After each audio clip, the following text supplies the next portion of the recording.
LeBron James continues to amaze as he fills up the box score night after night in a way nobody has ever done before. For his career, he dominated around the rim, threw passes few others could make, and served as the kind of offensive force that struck fear in his opponents. But there was one area of his game that didn't quite reach the lofty standards he had set for himself: three-point shooting. Based on his percentages throughout his career, it would have been reasonable to put him in the category of average shooter until now.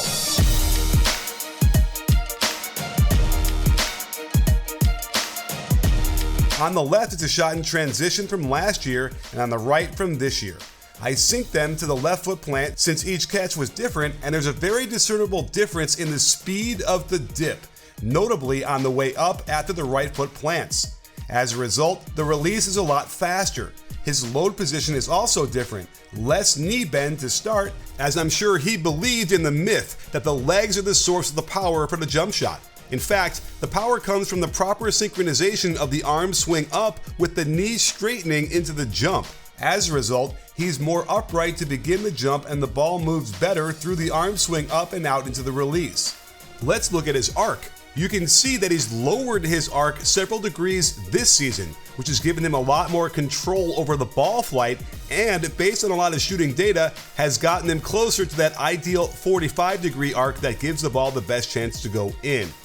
Here's another comparison where I synced the right foot plant for each shot. Notice how the bottom of the dip is timed to the right foot plant on the right, and the moment the knees begin to straighten into the jump, the ball is in front of his face. In last year's clip, you can see the knees are still bending down as the arm swings up, so that the ball is already over his head by the time the knees are straightening into the jump.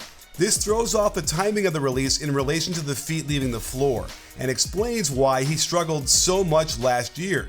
An added benefit is that the release time is significantly faster this year, so he's getting contested shots off cleaner. Another mechanical issue that LeBron has is his alignment to the basket. With the way he's built and his natural functional movement, it's harder for him to get his right elbow aligned all the way to the hoop. It tends to stick out quite a bit, and he's been able to adapt by turning his feet to the left. This also means it's a lot harder for him to shoot when going to his right, since it requires a lot of extra turning to get aligned. When examining his shot charts, you see only a couple of areas where the percentage is significantly higher, and that left wing has been the spot, which makes a lot of sense, since looking at his makes reveals him moving to his left on the catch, meaning the alignment is a lot easier to attain when getting these shots off. And it's also a function of the offense, where he's been able to find a lot of shots either moving across the court towards the left wing and just letting them fly, or just standing there and spotting up. I think catching them with his body open towards the middle of the floor and then driving the right leg forward helps him to generate momentum and power. If you compare his left wing shots from last year, you'll see another huge reason why the percentage was so low. They park him in the left corner a lot and have him lift to the wing to receive the pass. Notice how going to his right on the catch forces him to turn a lot more in order to find the alignment of his shooting hip and elbow. It takes so much longer for him to get his feet set before launching the shot. The rhythm is off because he was bending his knees too much, and as a result, he would brick these types of shots over and over.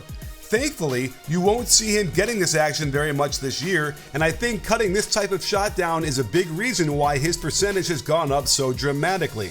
I'll admit, I wasn't sold at first on LeBron's ability to shoot this well from behind the arc. This tweet got a lot of LeBron fans upset, but he had only played in 11 games till this point. Now that he's got 55 games of data, I'm confident in his ability to knock down the long ball. So confident, in fact, that I'm willing to pick the over on LeBron's three-point makes on Sleeper, the ultimate fantasy sports app. What's cool is that you can set your over-under picks before the game or do it live while it's happening. Just pick at least 2 players and whether they'll get more or less from a host of different stats, and you can win up to 100 times your money. So I'm gonna have to pick LeBron James more than 1.5 threes tonight. I'm showing you the evidence already why he's shooting better. I got a lot more coming up. Then we easily got to go to Steph Curry lighting up the Bucks backcourt. I think that they're not playing that great defensively, so let's see him get a bunch of points there. Şengün, love him. He's gonna probably get a double-double against the Clippers. I really hope. I think he's gonna do it. And then we got Damian Lillard going up against the Warriors defense. I'm not sure sure it'll be that hard for him to get 24.5 points easy. So a little bit of money, 20 bucks down, I can win up to $150 on this bet. So you got to check out Sleeper because there's a lot of ways to win a lot of money. And if you use my code BBALL100, they'll match your first deposit dollar for dollar up to 500 bucks. There are so many ways to win. It raises the stakes when you watch it, so what are you waiting for? Terms and conditions apply. See Sleeper's terms of use for details. Currently operational in over 25 states. Check out Sleeper today so you can understand how I broke out a lot of different shooting splits to compare to last year and figure out what the numbers are telling us. One key is with his catch and shoot percentage overall, an incredible 11.6 points better to be exact, and comparing the shot charts, he was pretty good in these from the right wing but nowhere else. This season, he's got 3 zones where he's just drilling shots, and the right corner makes sense to me for that same alignment reason. When in that corner, passes come from his left more often than not, which means his shooting hip and elbow are already aligned to the basket. And shots from the corner tend to be more open anyway, since a big reason why the pass is being made there is because the defense had to rotate off of LeBron. Another huge jump is in wide open shots. This newfound focus on lower arc and better synchronization of the ball dip and knee extension has paid off in a big way. Those open shots stay open because the release time is 0.2 seconds faster than last year, and he's transferring the energy from his jump into the shot a lot better. The last significant jump we see is in transition, and it's astounding. He's bumped up his frequency a lot, and he's nailing at a 20% higher clip. Of course, he's doing most of the damage from that left wing, where he usually dribbles it up past half court and uses the massive threat of his drive to the basket to his advantage, as his man tends to give him plenty of room to light it up from downtown. I love that he lets the ball float on this one, enabling a good rhythm dip into the shot, essentially turning this into a catch and shoot shot and something everyone should be grooving for pull-ups. I also did some back-of-the-napkin math because I was curious whether something was going on league-wide in terms of wide-open shots. In this chart, I listed the top-ranked frequency and the 15th ranked frequency for the past several seasons on wide-open shots. Turns out there does seem to be more wide-open shots this season, and it's not insignificant.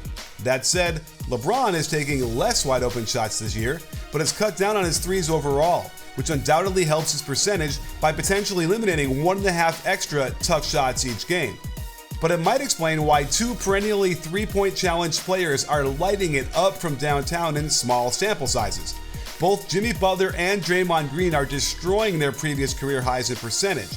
In the case of Green, his wide-open frequency has jumped almost 9 points. In the past, he would bypass these shots without any confidence that he could make them.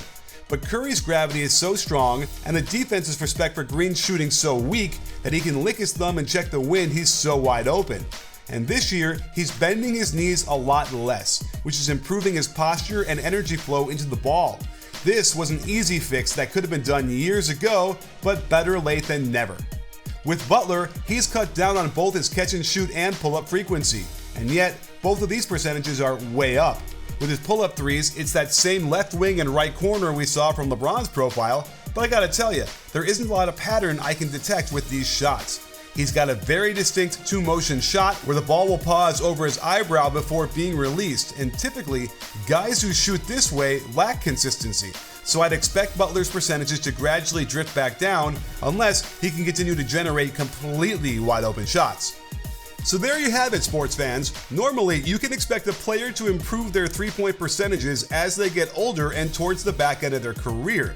Since LeBron has played longer than just about anybody else ever, it might seem like this newfound stroke took a lot longer than normal to develop, and it remains to be seen if he can sustain this for the rest of the season and, more importantly, into the playoffs if the Lakers make it. But if these new mechanics hold steady, he'll have found a new weapon that can make him harder to guard, as the Clippers found out recently down the stretch of their game, and could potentially shift a whole playoff game, if not a series, in their favor.